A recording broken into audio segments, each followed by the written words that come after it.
Sometimes in our attempts to improve things, we just make matters worse. It's this idea that I want to talk about this morning. Before beginning, let me say by way of introduction that Unitarian ministers are encouraged to be familiar with many languages of faith. We're supposed to be able to talk about religious and philosophical and ethical issues from different perspectives, scientifically and humanistically for sure, but also through the lenses provided by various of the world religions and others. Naturalistic theism, the human potential movements, and of course Judaism and Christianity. I'm going to be focusing on a Jewish idea today, but I'll be using mostly the language of traditional universalism. The old universalists were every bit as reason-centered as their Unitarian cousins, but they tended to be more biblical. Definition, Farpotschket, something that is all fouled up, especially as a result of an attempt to fix it. And it's a Yiddish word. There's so many charming, delightful Yiddish words. An important linguistic category is the collection of terms used to describe all the ways things can go wrong. Two terms that come from the military describe machinery or systems that have gone seriously awry: foobar and snafu. Apocryphal lexicography has it that foobar is an acronym for fouled up beyond all recovery, and snafu is an acronym for situation normal all fouled up. It's probable, of course, that military men used a stronger word than fouled, but these are general terms. Technology requires terminology. The Yiddish word Farpotschket has a degree of specificity required by modern complex technology. When something minor goes wrong with your car, for example, and your attempts to repair it, it turns the damage into something major, you can say your car is Farpotschket. In a political sense, the fall of Richard Nixon started out as a third-rate burglary that got all Farpotschket when the White House attempted to cover it up. The word has a satisfying onomatopoetic ring to it. It sounds like what it's describing. That software was slightly buggy before your programmers tried to fix it, but now it's royally Farpotschket. Sometimes the more energy you put into trying to fix something, the worse it gets. Consider Uncle Remus's story about Brer Rabbit and the tar baby. In our country, the phrase tar baby, to refer to a problem that gets worse the more one struggles against it, is a well-known metaphor. But it's bigger than America.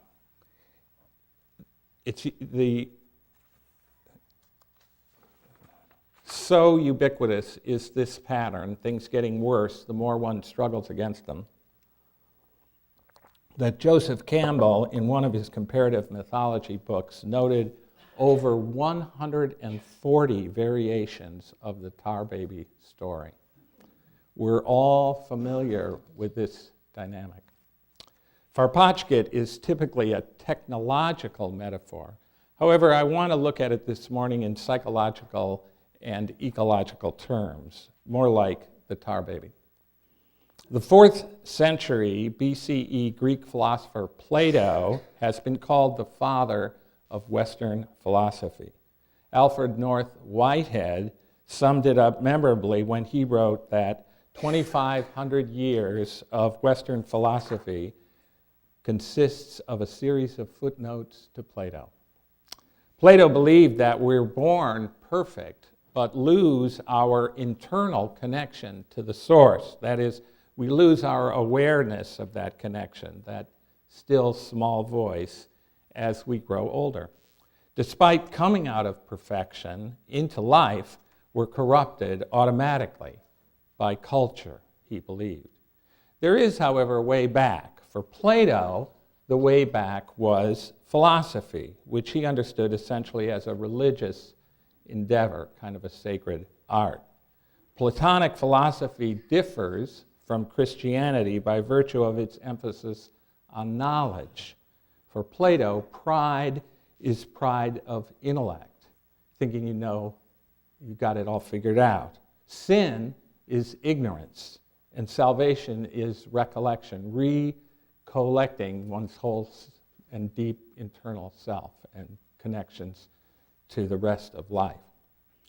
Now, Plato's not the only person who has held that returning or coming back to our natural, unschooled mind is the first step in religious growth or the maturation of the soul. Zen master Shunryu Suzuki, Zen mind, beginner's mind. Physician Andrew Weil, the natural mind. Child development author Joseph Chilton Pearce, who wrote The Crack in the Cosmic Egg, but he also wrote a very thorough kind of child development called Magical Child. The neo-pagan author and self-described witch Starhawk in The Spiral Dance maintains that intuitive knowledge is our link to the inner goddess. And the Roman Catholic philosopher and social critic Ivan Illich, who one of his many books, De-Schooling Society. All these religious leaders and scholars agree on one basic principle. As human beings, we are born naturally perfect, but we keep messing things up. And sometimes the more we try, like Brer Rabbit, the more fouled up we and everything around us gets. And yet, for some reason, we try. We feel alienated, at a loss, or somehow imperfect. And thinking somehow we can defy gravity, we struggle to pull ourselves up by our spiritual bootstraps.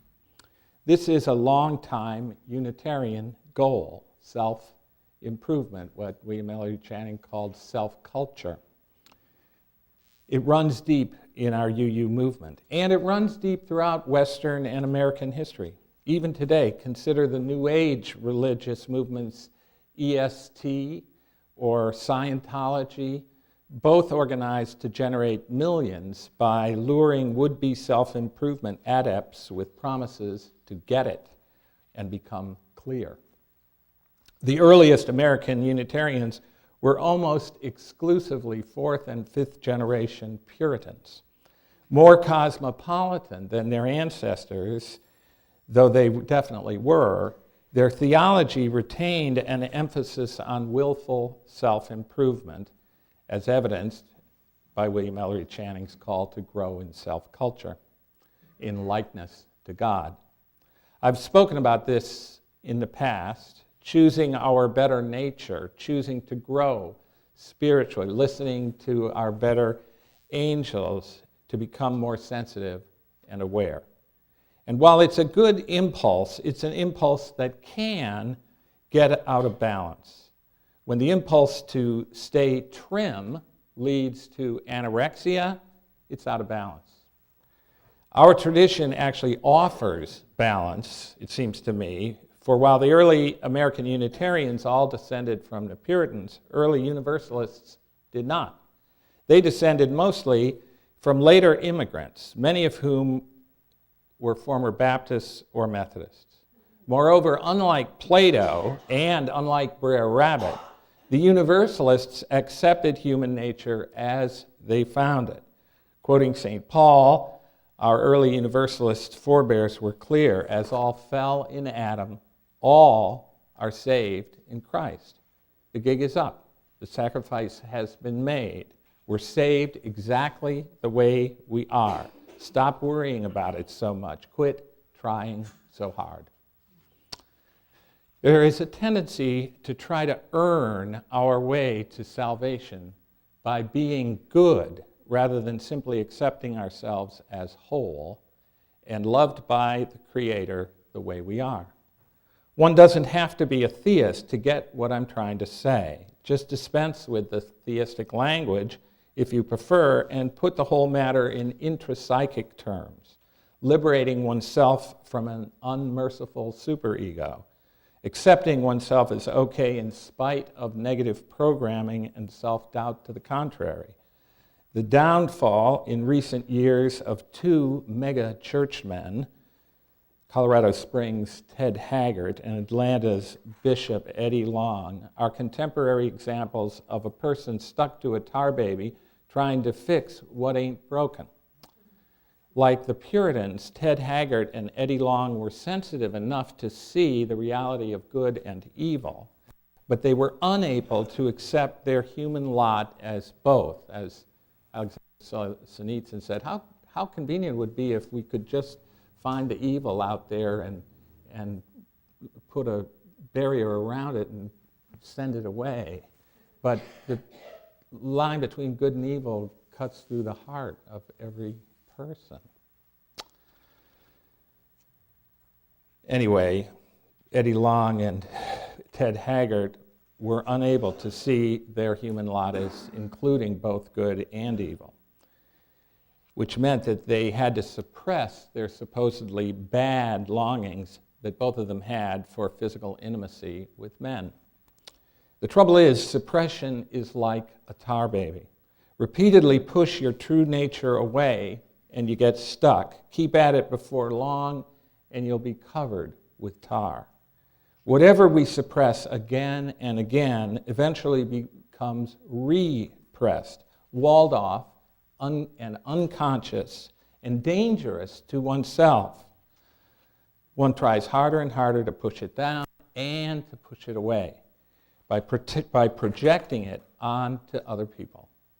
But suppressing one's true nature can only work for so long. Indeed, the repression-projection cycle almost invariably ends up another one of these cases of the harder they come, the harder they fall. Just ask the Reverends Haggard and Long. There is nothing dirty in nature, wrote the Italian movie director Lina Wertmuller. It's the repression-projection cycle that creates the whole concept of pornography in the first place by causing us to dump our natural instincts and hide them, repressing them until we create tawdry red light districts, prostitutes, tasteless porno, and the whole sordid mess. There is nothing dirty in nature.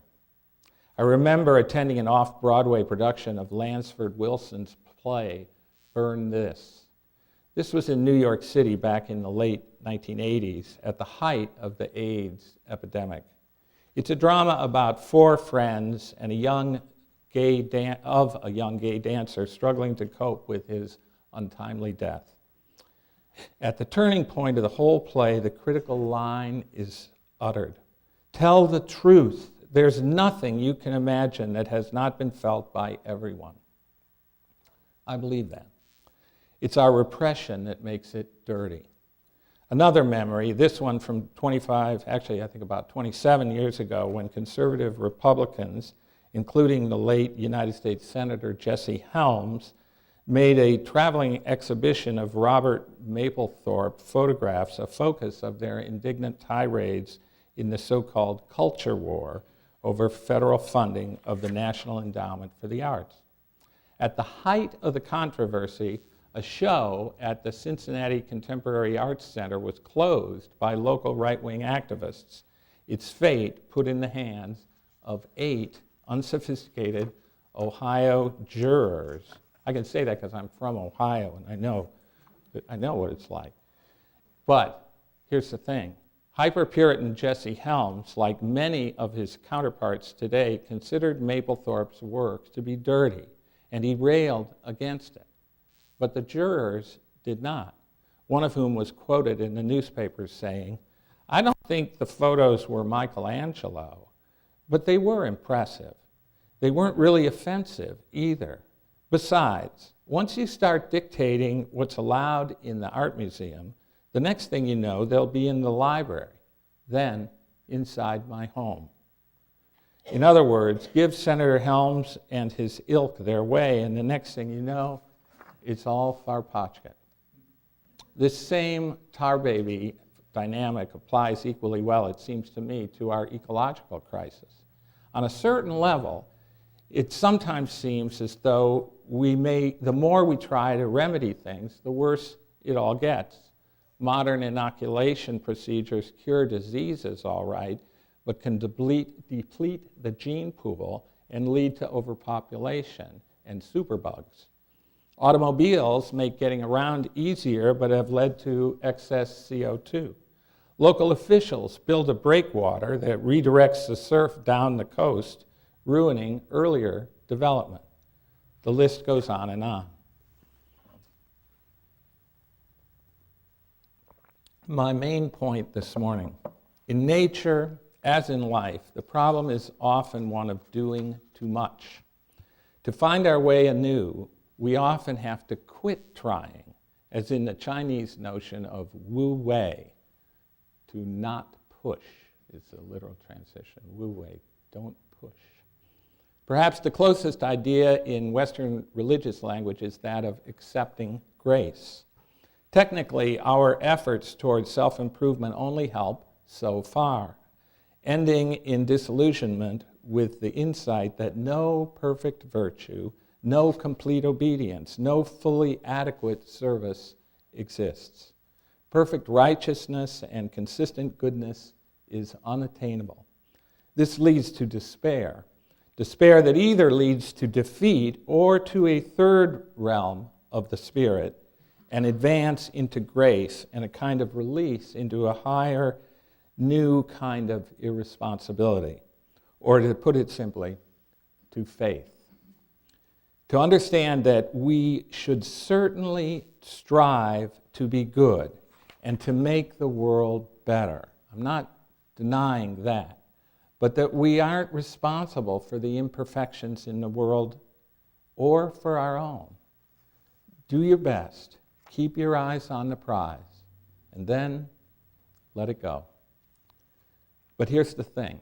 Almost invariably, we've got to go through despair to an acceptance of this deep primordial love.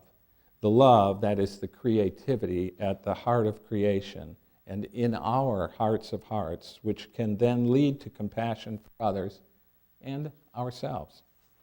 Many people have written and spoken about the all-too-human, oft-repeated pattern I'm talking about, a pattern that many of us, I'm sure, are familiar with, trying to fix everything or maybe trying to run everything until it's all Farpotschket, leading to despair, leading to, one hopes, and sometimes does happen, a breakthrough of insight, and with it a new, healthier perspective. Consider the descriptions by various recording artists of their process of artistic self-discovery. For example, I Forgot That Love Existed by Van Morrison, or Help by John Lennon. How about the slogans so comforting to many people in 12-step recovery programs? Mantras such as, "You are not the general manager of the universe," "Let go and let God," or "Easy does it." From slogans to song lyrics to literature, each a variation on Platonic self-inquiry, that is, each a different example of the recollection, recollecting, remembering the whole dimensions of one's soul.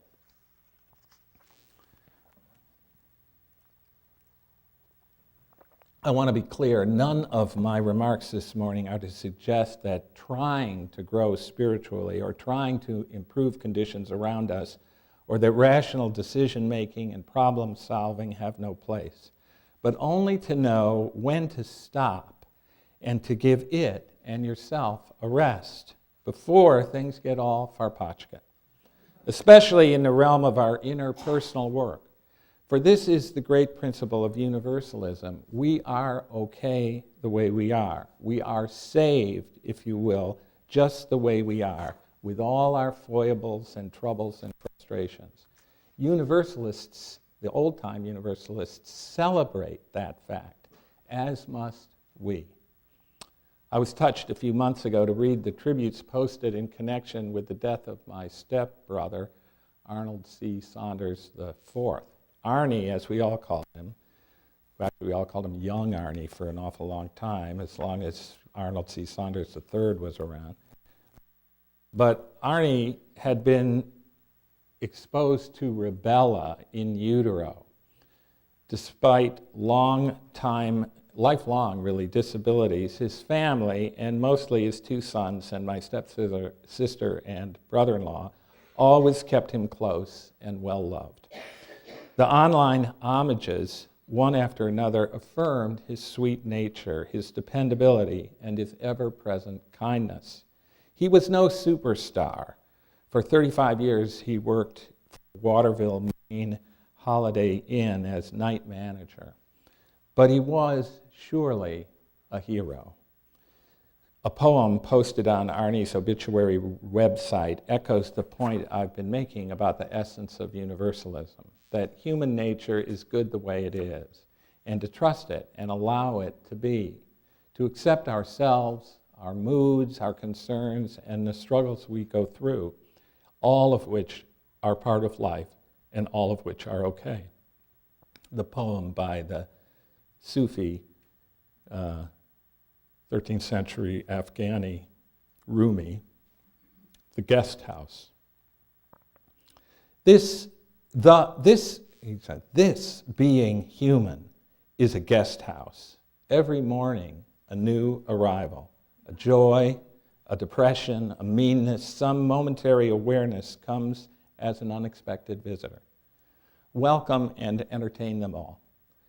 Even if they're a crowd of sorrows who violently sweep your house empty of its furniture, still treat each guest honorably.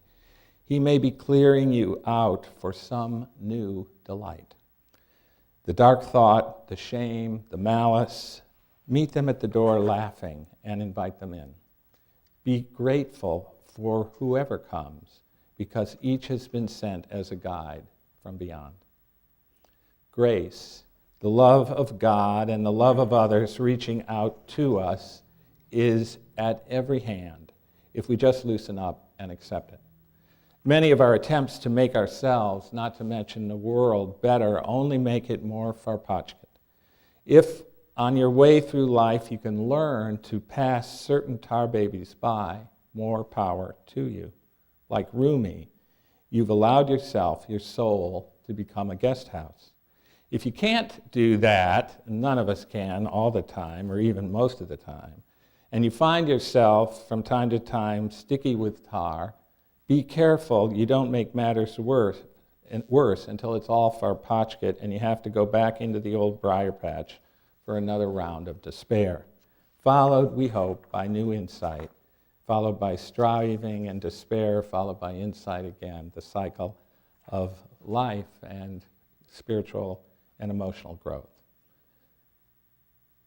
Shalom. Namaste. Amen.